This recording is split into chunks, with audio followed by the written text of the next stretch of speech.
i7 ગુજરાતનો અવાજ। નમસ્કાર દર્શક મિત્રો, i7 ન્યૂઝ ગુજરાતીની સાથે હું છું આપની સાથે પાયલ બામભણિયા। તો જોઈએ આજના મહત્વના સમાચાર। ભિલોડાની એનઆરએ વિદ્યાલયમાં પ્રવેશોત્સવ અંતર્ગત બાળકોને પ્રવેશ અપાયો। રાજ્યના દરેક બાળકને ગુણવત્તાયુક્ત શિક્ષણ આપવાના પ્રયત્નોને આગળ વધારતા અરવલ્લી જિલ્લામાં શાળા પ્રવેશોત્સવ અને કન્યા કેળવણી મહોત્સવ શરૂ થયો છે। વર્ષ 2003થી શરૂ થયેલી પરંપરાને આ વર્ષે આવું બનાવીએ શાળા પ્રવેશોત્સવની સમાજોત્સવની થીમ અને નવા દ્રષ્ટિકોણ સાથે ભવ્ય ઉજવણી કરવામાં આવનાર છે। આ કાર્યક્રમ અંતર્ગત અરવલ્લી જિલ્લાની શાળાઓમાં ધોરણ 1માં 127 શૈક્ષણિક વર્ષમાં અને 11,679 ભૂલકાઓને બાલવાટિકામાં પ્રવેશ આપવામાં આવ્યો છે।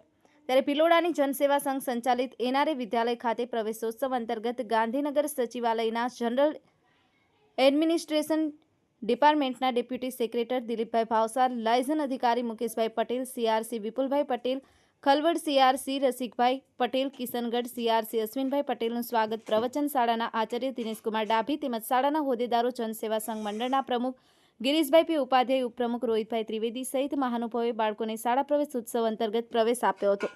બ્યુરો ચીફ કૌશિક સોની, i7 ન્યૂઝ ગુજરાતી, અરવલ્લી।